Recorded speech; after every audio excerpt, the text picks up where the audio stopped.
An Overland Park family is safe after being targeted by an arsonist early this morning. A neighbor saw it happen and tried to shoot out the suspect's tires as that person was driving away. KMBC 9's Andy Alcock joins us live, getting answers this afternoon from the family and that neighbor, Andy, about what happened.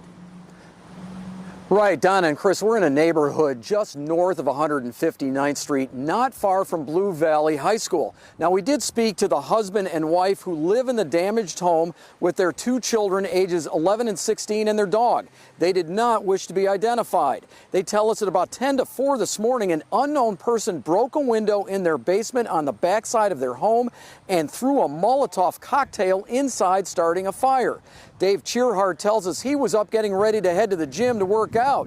He heard the glass break and saw the flame.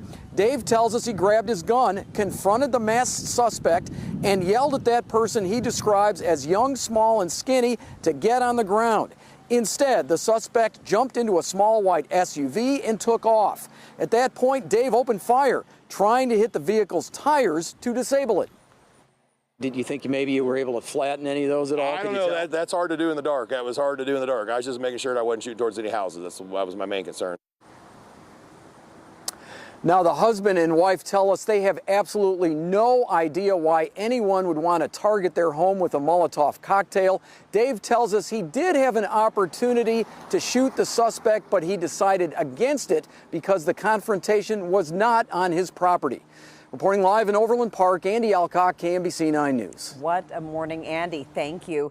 Overland Park firefighters were able to put out what they call a small fire. Anyone with information about this case, you're asked to call the Overland Park Police Department at 913-344-8742 or the Crime Stoppers Tips Hotline, 816-474-TIPS.